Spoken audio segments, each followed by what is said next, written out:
Bien, ya estamos de vuelta en nuestro programa. Hemos debatido de dos grandes males que achacan al país, el paro y la crisis demográfica. Toca ahora, como diría Pujol, poner un poquito de luz y de esperanza. La agricultura ecológica parece capear la crisis y obtiene buenos resultados económicos. Estas son las cifras.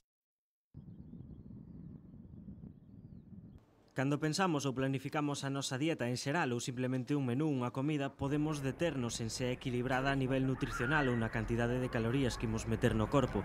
Pero a miúdo nin se nos pasa pola cabeza de onde procede o que comemos ou como se obtén. A produción de alimentos como unha actividade comercial máis busca rendibilidade económica.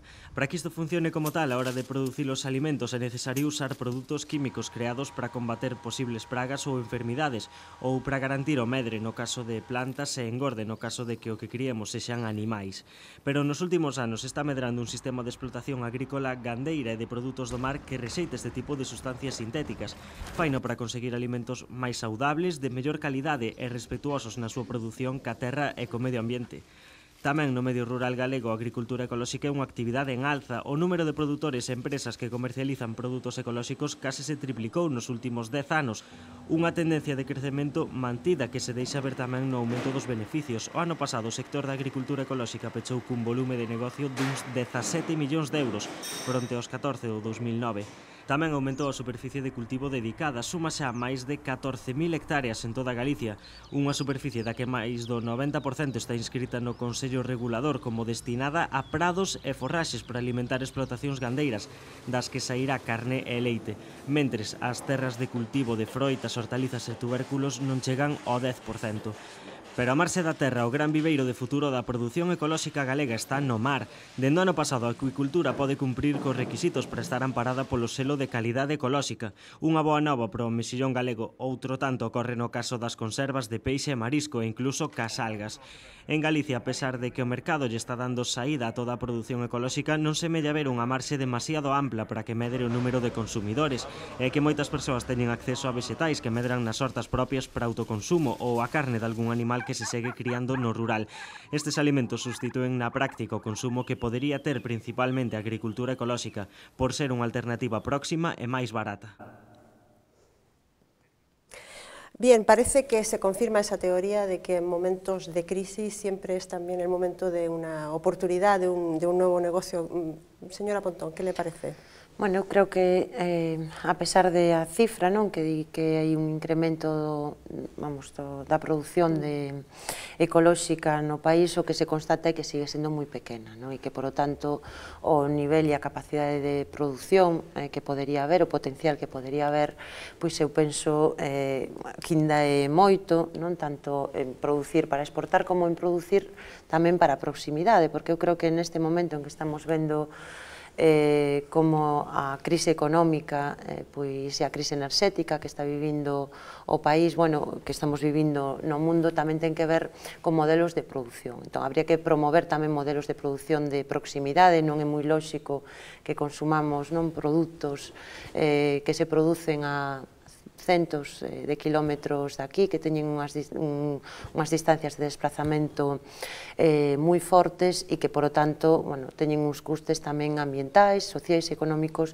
moi fortes e que ao mesmo tempo compiten por o tipo de política económica que se lles aplica con producións de cercanía que ao mesmo tempo tamén reverterían socialmente. Nese sentido, creo que había unha iniciativa que se puxera en marcha xa na pasada legislatura, que era o contrato de explotación sustentable, que sin ir exactamente ao que son os estándares de produción ecolóxica, se iba por prácticas máis tradicionais, menos intensivas, que requerían de menos fertilizantes, que, digamos, se equipararían ao que eran prácticas máis tradicionais, aínda que non exactamente a ecolóxica, que pretendía tamén seguir fixando poboación no rural e que, lamentablemente, esa vía que se abrira na pasada legislatura, que era moi importante para a produción de leite, para a produción de carne, para a produción de vexetais e de hortalizas no noso país, vemos como nestes 2 anos foi esmorecendo. Eu creo que estes datos o que demostran é que hai un potencial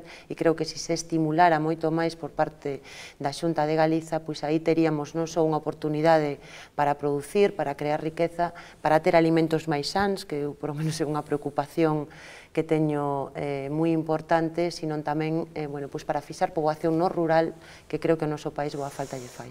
Pues efectivamente, ¿cuáles serían las medidas para potenciar ya no solamente pero en general este tipo de sectores emergentes que están teniendo resultados que no son espectaculares de manera absoluta, pero que sí son interesantes porque se producen en un momento en el que todos los otros sectores están bajando y este está creciendo? ¿Cuáles son las políticas que se deben desarrollar para poder apoyarles? Bueno, eu comparto con a señora Pontón, sin que sirva de precedente, pero en este caso sí, pois un pouco diagnóstico, non? Temos un mercado en alza no ámbito da agricultura ecolóxica, pero ainda é moi cativo, non?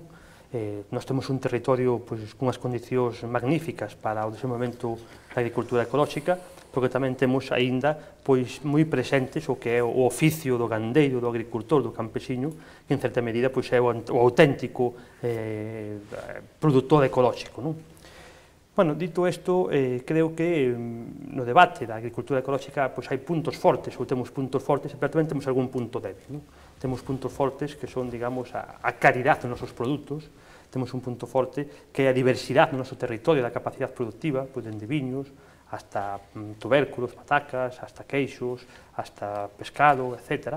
Ese é un punto moi importante, a diversidade da oferta. E xunto a isto temos algún punto débil. O primeiro é, na nosa percepción, na nosa visión, os circuitos de mercado. É dicir, o produto ecolóxico suele ter dúas vías, ou venderse nun circuito de proximidade, debido tamén a que ser produtos que son feitos de xeito tradicional, sin conservantes, sin produtos deste tipo, pois tamén teñen unha vida, digamos, útil menor. Por exemplo, o leite en cru, pois non pode estar envasado máis de X días, co cual ten que distribuirse en circuitos cortos para evitar que se estropee, ou, digamos, os tomates, nun caso hipotético.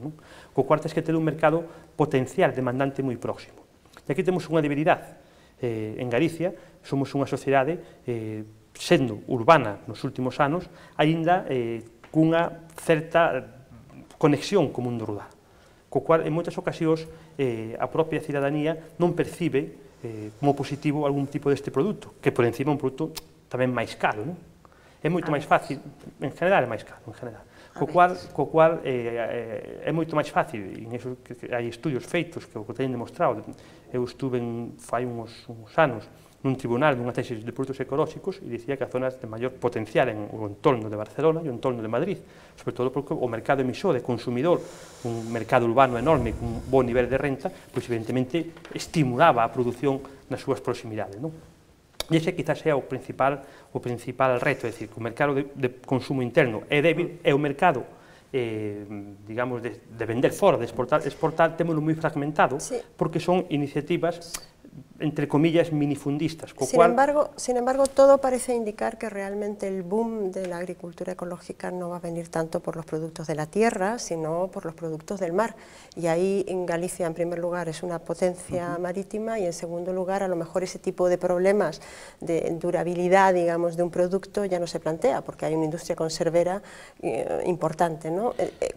Insisto en la pregunta, ¿cómo se deben apoyar desde la administración, de los poderes políticos, cómo se deben apoyar este tipo de iniciativas que están surgiendo de sectores, digamos, de explotación tradicional? Bueno, aí dentro da administración hai que ver eso como un gran espacio de oportunidade, porque sin duda é o principal, eu creo que espacio de oportunidade que temos, porque Galicia ten un márchamo de calidad, o sea, o galego pois está identificado coa calidad.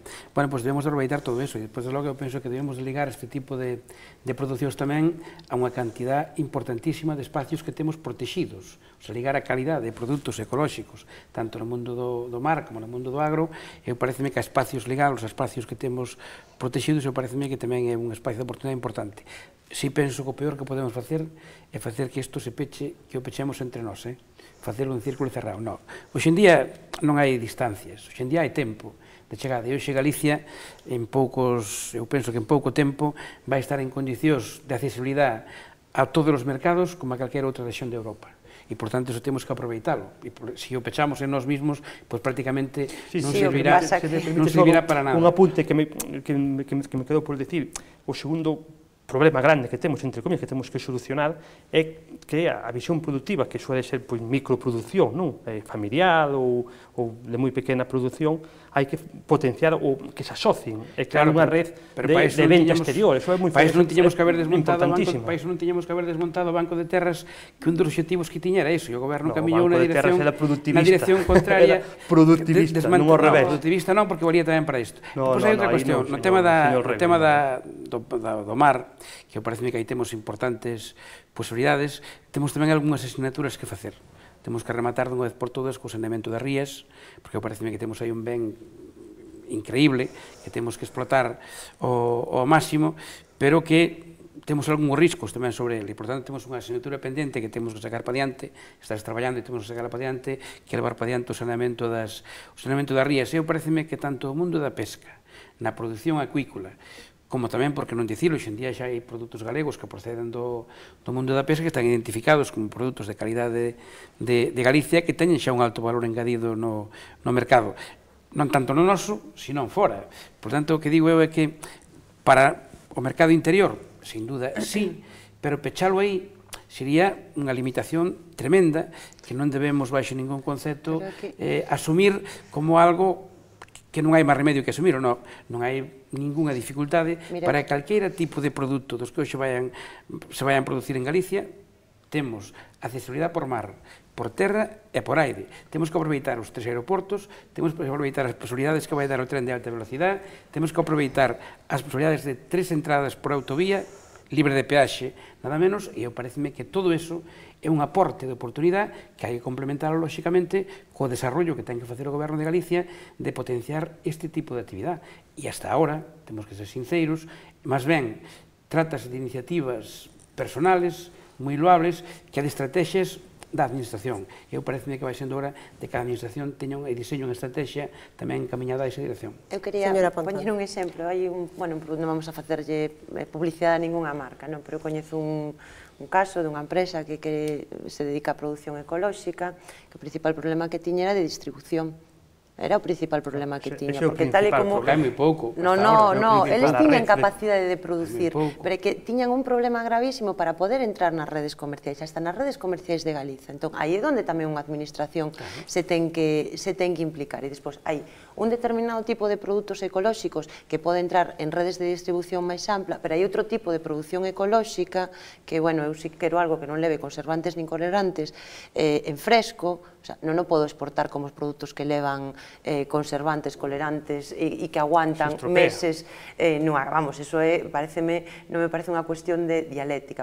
E despois, hai iniciativas que teñen moita importancia. Por exemplo, en Santiago de Compostela, ainda que sexa unha iniciativa pequena, creo que como elemento de potenciación deste tipo de mercados, pois hai un ano se puxo en colaboración cunha cooperativa de consumo de produtos ecolóxicos en marcha un mercado de produtos ecolóxicos que se fai nun parque da cidade de Compostela, e que nos ofrece un produto que por outras vías non tes, e que esos pequenos produtores non tiñan outras vías de comercialización. Pois eso son políticas que evidentemente tamén se poden facer e que creo que teñen unha doble ventaxa, porque eu pareceme moi ben que nos guste que todo ande viaxando por todo o mundo, pero creo que desde o punto de vista da calidade dos produtos que comemos e desde o punto de vista do produtor que temos aquí, neste momento esa política é perxudicial para nós. E o problema é que estamos pechando mercados de proximidade. Cantos produtos comemos de Francia, ecolóxicos do Estado de Francia? Claro que os comemos, porque nos poden comer en París. Hoxe en día é máis fácil poñer desde Vigo unha lechuga en París a veces que poñer en Redondela. A clave de todo é crear red de comercialización, é crear a red e ter un mercado coa renta suficiente, aunque pode haber produtos dun precio semellante, son máis caros, porque hasta ahora son bastante máis caros cos produtos, digamos, estándar, e tamén iso influye, pero en general, hai algúns que teñen os prezos moi similares, e a calidade que tes normalmente é moi superior. Bueno, seguiremos moi de cerca este tema. De hecho, en el mes de julio hai un congreso internacional de agricultura ecológica en Lugo, con lo cual nos estamos un poquito adelantando al tema. Señores, no nos queda demasiado tiempo, le damos paso a nuestra sección de toda la semana, de todos los jueves, con la sección de La Calle Opina. Estos son los problemas que realmente preocupan a gallegas y gallegos.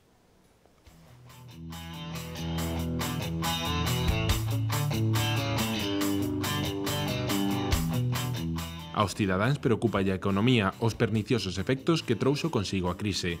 Cada quen fala do que máis lle afecta, pero todo o mundo comparte un mesmo malestar por a falta de traballo. Preocúpame que a xente non ten postos de traballo, non? Eu creo que o paro, que haxa tantas persoas no paro. Sobre todo a falta de traballo e as expectativas que poden ter agora os nosos xoves. Son precisamente os mozos os máis afectados polo paro, queixanse das dificultades para acceder aos primeiros postos de traballo. Cada vez más experiencia, más todo, ¿y qué pasa con la gente que no tiene nada? No pueden darles un curro aunque sea mal pagado, porque la gente coge todo.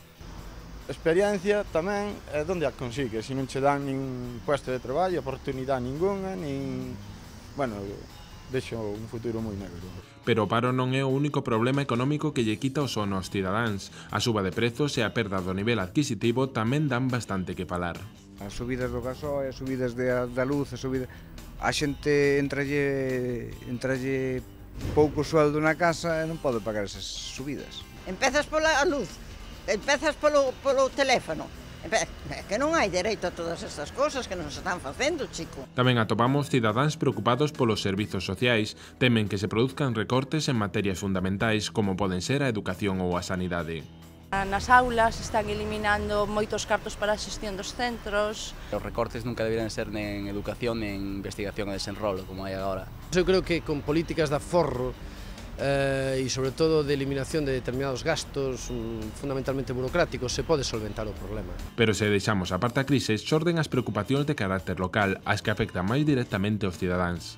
Que se marginan las pequeñas poblaciones, eso está claro. Para encontrar FPs es difícil, ¿no? Contenedores que, bueno, que diante dos negocios de hostelería non están ben. Sobre todo o botellón e estas movidas nocturnas. En resumo, a crise segue a centrar as conversas, pero a xente tampouco esquece os problemas que teñen máis preto.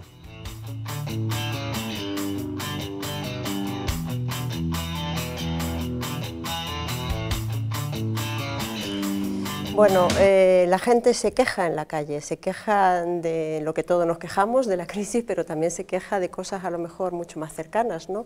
Una ronda de valoración. Empezamos por Ana. Eu a verdade é que creo que se repite un pouco a radiografía que tiñamos no programa anterior, como é lóxico. Eu tamén creo que as dúas principais problemas son a crise e o paro, claramente unidos, e penso que aí quen neste momento está gobernando tanto a nivel de Estado como a nivel galego debería de tomar boa nota desa preocupación e debería de darse realmente unha reorganización de como están enfocando a saída da crise, que está claro que non está funcionando ben.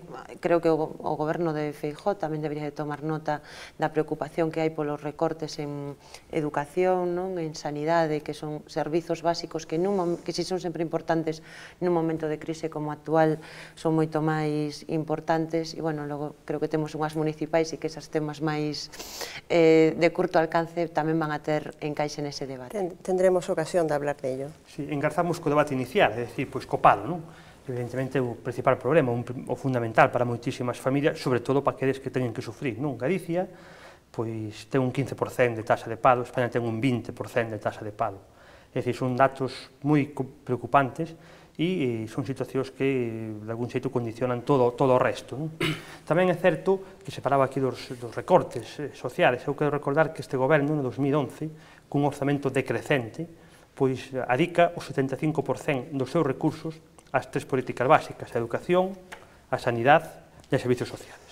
É dicir, o 75% do diñeiro do gasto público, o diñeiro público desta Xunta de Galicia se sitúa naqueles servizos básicos que de algún xeito atenden aos ciudadanos en sanidade, en educación e en servizos sociales. Agora ben, creo que tampouco debemos ter unha visión nin resignada, nin excesivamente optimista. É dicir, o paro está aí, a situación económica está aí, o paro juvenil, que en Galicia é moi preocupante, aínda que sexa a mitad do Estado, é tremendamente preocupante, temos que pensar que é posible salir adiante. E se pode salir adiante, pero con moito traballo, con moito esforzo, con moito sacrificio, e con políticas públicas como as que se están implementando neste momento. Políticas públicas que, primeiro, prioricen o social, o básico, e despois vayan facendo investimentos estratégicos naqueles sectores e naquelas liñas que realmente teñan posibilidade de generar un cambio de tendencia. A señora Pontón, nesta situación, creo que se sinte cómoda porque lle bota culpas aos do Estado, da Xunta, non? Preocupada, pero políticamente ese discurso, pero políticamente a estrategia desta forza política é botar valores fora, pero esta forza política, eu quería dicir aquí, que durante moitos anos apoiou no Estado unha política económica que precisamente nos levou a esta foto fixa actual. E esa situación creo que é dificilmente que se discuta. E ao final, Rajoy cando foi asunto de Merkel. Vostedes ao final intentan situarse fora do problema, pero vostedes están dentro do problema e foron parte culpable ou cómplice do problema. E iso hai que asumido, porque senón realmente estaremos sempre botando varos para un lado, para outro. No, pero ustedes estiveron encantados de apoiar políticas públicas durante moitos anos que non foron encamiñadas a combatir o principal problema que ten este país, que é a crisis económica. Se nos acaba el tiempo, le dejo, por favor, medio... Hai dúas cousas na preocupación dos ciudadanos, porque se trata de ciudadanos galegos. Entrevistaron, quero pensar que foi nas rúas de Galicia, onde se fixaron as entrevistas, e é lógico que os ciudadanos de Galicia esteñan preocupados, porque en Galicia está destruindo neste momento 3 veces máis empreo que en España. Non, señor, o 3 veces máis empreo que en España está destruindo. Mañá a EPA, pois esperemos a ver o que nos dice. E a nós, se nos dixera que creaba 4 veces máis, nos alegraría moitísimo máis. Pero depois é outra cuestión. É outra cuestión que empeza a aparecer con certa insistencia a preocupación dos galegos pola posible reducción sanidade e educación. E iso ten moitísimo que ver con que levamos 2 anos reducindo por primeira vez na historia da autonomía o orzamento de educación e o de sanidade e o de servicios sociales. Por primeira vez na historia da autonomía. Por que me fala do Ministerio, señor Rego? Iso traslúcese nas entrevistas que os galegos, no que expresan nas entrevistas, a súa preocupación polo que está facendo o goberno, que os galegos ao final parece que son conscientes deles, a pesar de que os medios públicos de Galicia non lle lo fan chegar. Bueno, ya no tenemos realmente más tiempo. Muchísimas gracias por acompañarnos esta noche, gracias por aportar sus ideas y reflexiones y gracias sobre todo a vosotros, a ustedes por estar ahí con nosotros esta noche. Volvemos el próximo jueves a la hora de siempre, a las 10. Hasta entonces, muy buenas noches.